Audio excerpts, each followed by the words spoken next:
నమస్తే, welcome to ఆధాన్. నేను దీప్తి మధుసూదన్ రెడ్డి. సాధారణంగా అసెంబ్లీ ఎలక్షన్స్ కానీ అటు లోక్సభ ఎలక్షన్స్లలో కొంతమంది లీడర్స్ మాత్రం 2 చోట్ల పోటీ చేస్తూ ఉంటారు. 2 చోట్ల కూడా తమ బల పరీక్షను నిరూపించుకునే ప్రయత్నం చేస్తూ ఉంటారు. అలాంటి ఎలక్షన్స్ మనం రీసెంట్గా చూసాము. 2023లో తెలంగాణలో చూసినట్లయితే కేసీఆర్ 2 చోట్ల పోటీ చేశారు, కామారెడ్డి అండ్ గజ్వెల్. అలాగే ప్రస్తుత ముఖ్యమంత్రి రేవంత్ రెడ్డి కూడా కామారెడ్డి అలాగే కొడంగల్ 2 ప్రాంతాల్లో కూడా పోటీ చేశారు. అయితే వాళ్ళు ఒకవేళ 2 ప్రాంతాల్లో గనక గెలిచినట్లయితే ఒక ప్రాంతాన్ని వదులుకోవాల్సి ఉంటుంది, ఇంకో ప్రాంతం నుంచే వాళ్ళు ప్రాతినిధ్యం వహించాల్సి ఉంటుంది. అయితే ఇందులో భాగంగానే సేమ్ వే లోక్సభ ఎలక్షన్స్లో రాహుల్ గాంధీ ఈసారి 2 స్థానాల్లో పోటీ చేశారు. 2 స్థానాల్లో కూడా ఘన విజయం సాధించారు. ఒకటి ఉత్తరప్రదేశ్ నుంచి రాయ్బరేలీ స్థానం అయితే మరొకటి సౌత్ ఇండియాలో కేరళ నుంచి వాయనాడ్. సో రెగ్యులర్గా ఆయన ఎప్పుడు ప్రతి ఎలక్షన్స్కి కూడా వాయనాడ్ నుంచి పోటీ చేస్తూ ఉంటారు, గెలుస్తూ ఉంటారు. ఇక రాయ్బరేలీ నుంచి మాత్రం 2004 నుంచి 2024 వరకు కూడా సోనియా గాంధీ ప్రాతినిధ్యం వహిస్తూ వచ్చారు, ఆవిడే గెలుస్తూ వచ్చారు. అయితే ఈసారి ఆవిడ రాజ్యసభకి వెళ్ళటంతో ఆ స్థానంలో ప్రియాంక గాంధీ పోటీ చేస్తారని కొన్ని ఊహాగానాలు వచ్చినప్పటికీ కూడా మరి రాయ్బరేలీ స్థానంలోకి రాహుల్ గాంధీ బరిలో దిగి విజయం సాధించారు. సో ఇప్పుడు ఉత్తరప్రదేశ్లోని రాయ్బరేలీలో ఆయన గెలవటం జరిగింది, అటుపక్క కేరళ నుంచి వాయనాడ్లో కూడా ఆయన గెలవటం జరిగింది. అయితే ఈ 2 స్థానాల్లో ఒక స్థానాన్ని మాత్రం ఖచ్చితంగా వదులుకోవాల్సి ఉంటుంది. మరి ఏ స్థానాన్ని వదులుకుంటారు అనే దానిపై ఉత్కంఠ నెలకొంది. అయితే ఈ విషయాన్ని ఒక క్లారిటీ అయితే ఇవ్వాల్సి ఉంటుంది ఈ విషయంపై. దీనికి కేవలం ఇంకా 3 రోజులు మాత్రమే సమయం ఉంది. ఈ 3 రోజుల్లో ఏ స్థానాన్ని వదులుకుంటారో అన్న విషయాన్ని రాహుల్ గాంధీ అధికారికంగా ప్రకటించాలి. లేని పక్షంలో 2 స్థానాలు ఆయన కోల్పోవాల్సి ఉంటుందన్నమాట. ఈ క్రమంలో తర్జనా భర్జన పడుతుంది కాంగ్రెస్ అధిష్టానం. మరి ఈ క్రమంలో తెలుస్తున్న విషయం ఏంటి అంటే ఉత్తరప్రదేశ్లో ఉన్న 80 స్థానాలు చాలా ఇంపార్టెంట్.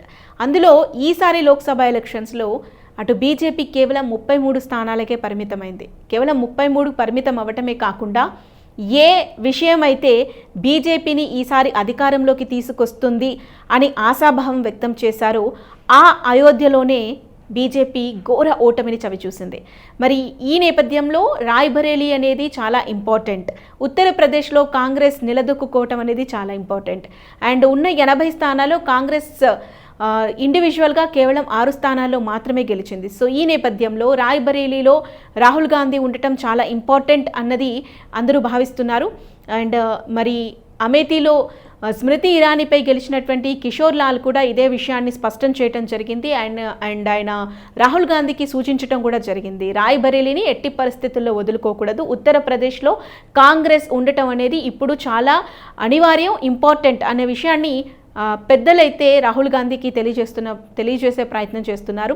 అయితే రాహుల్ గాంధీ ప్రెస్ మీట్స్ పెడుతూ కూడా 2 స్థానాలు తనకి చాలా ఇంపార్టెంట్ అని, అటు వాయనాడ్ తనని గెలిపించిన స్థానం ఎన్నో ఏళ్లుగా, అటుపక్క రాయ్బరేలీ అనేది తన తల్లికి కంచుకోట లాంటి స్థానం. సో ఏ స్థానాన్ని వదులుకోవాలి అనే దానిపై ఒక స్పష్టత రాలేని పరిస్థితుల్లో నేనున్నాను అంటూ కూడా రాహుల్ గాంధీ చెబుతున్నారు. కానీ ఖచ్చితంగా ఒక స్థానాన్ని వదులుకోవాల్సిన పరిస్థితి దగ్గర పడింది.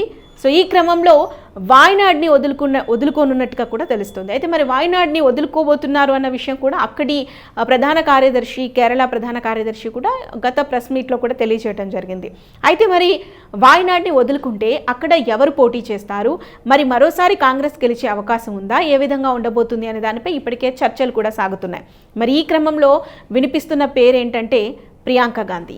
ఎస్, సో వాయనాడ్లో రాహుల్ గాంధీ సోదరి ప్రియాంక గాంధీ పోటీ చేయబోతున్నారు, ప్రత్యక్ష రాజకీయాల్లోకి ఆవిడ రాబోతున్నారు అంటూ వార్తా కథనాలు అయితే పుట్టుకొస్తున్నాయి. అయితే ఇప్పుడు కాదు, గత కొన్నేళ్లుగా ఆవిడ ప్రత్యక్ష రాజకీయాల్లోకి రాబోతున్నారు అంటూ కూడా వార్తా కథనాలు పుట్టుకొచ్చాయి. గతంలో యూపీ అసెంబ్లీ ఎలక్షన్ సమయంలోనే ఆవిడ పోటీ చేయబోతున్నారు అంటూ వార్తా కథనాలు వచ్చాయి. అండ్ రాయ్బరేలీ నుంచి రాజ్యసభకి సోనియా గాంధీ వెళ్ళినప్పుడు అక్కడ లోక్సభ నుంచి ప్రియాంక గాంధీ పోటీ చేస్తారంటూ కూడా కొన్ని వార్తా కథనాలు పుట్టుకొచ్చాయి. ఇప్పుడు కూడా అలాంటి కథనాలేనా, ఈసారి ఖచ్చితంగా పోటీ చేస్తారా అనే అనుమానం అందరిలో ఉంది. మరి వాయనాడ్ నుంచి ప్రస్తుతం వినిపిస్తున్న మాట అయితే ప్రియాంక గాంధీ పోటీ చేయబోతున్నారు రాహుల్ గాంధీ స్థానంలో అనేది అయితే వినిపిస్తోంది. లెట్స్ సీ మరి ప్రియాంక గాంధీ పోటీ చేస్తారా లేదా అనేది. ఒకవేళ ప్రియాంక గాంధీ పోటీ చేస్తే మాత్రం విజయం అనేది నల్లేరుపై నడకలా ఉంటుంది. బట్ ఇంకెవరైనా పోటీ చేస్తే మాత్రం ఏమైనా మార్పులు చేర్పులు జరిగే అవకాశం అయితే డెఫినెట్గా ఉండే అవకాశాలు కూడా ఖచ్చితంగా ఉన్నాయి. కాబట్టి మరి ప్రియాంక గాంధీ పోటీ చేస్తారా లేదా, ప్రత్యక్ష రాజకీయాల్లోకి వస్తారా లేదా అనేది మాత్రం ప్రశ్నార్థకంగా ఉంది. మరో 3 రోజుల్లో క్లారిటీ అయితే వచ్చే అవకాశం ఉంది. బట్ ఏదేమైనా రాహుల్ గాంధీ మాత్రం రాయ్బరేలీని వదిలే ప్రసక్తే లేదు, వాయనాడ్ని వదిలేయబోతున్నారు అనేది మాత్రం క్లారిటీ వచ్చింది. బికాస్ ఉత్తరప్రదేశ్లో కాంగ్రెస్ ఉండటం అనేది ఈ సమయంలో చాలా ఇంపార్టెంట్. అందుకనే ఆయన రాయ్బరేలీని వదలకుండా వాయనాడ్ని వదిలేస్తున్నారనేది మాత్రం స్పష్టమైంది. బట్ వాయనాడ్ నుంచి ప్రియాంక గాంధీ పోటీ చేస్తారా లేదా అనేది మాత్రం తెలియాల్సి ఉంది. రైట్, మరి రాహుల్ గాంధీ తీసుకునే నిర్ణయం కరెక్ట్ అని మీరు అనుకుంటున్నారా? రాయ్బరేలీని వదులుకోవటం కరెక్టేనా? మరి ప్రియాంక గాంధీ పోటీ చేస్తే ఎలా ఉంటుందని మీరు అనుకుంటున్నారు? ప్రత్యక్ష రాజకీయాల్లోకి ప్రియాంక గాంధీ వస్తే ఎలాంటి మార్పులు జరగబోతాయి అని అనుకుంటున్నారో మీ ఒపీనియన్ కూడా కామెంట్ చేయండి. అలాగే ఈ వీడియో నచ్చితే మీరు లైక్ చేయండి, షేర్ చేయండి. అలాగే మా ఛానల్ని సబ్స్క్రైబ్ చేసుకోవటం మాత్రం మర్చిపోవద్దు.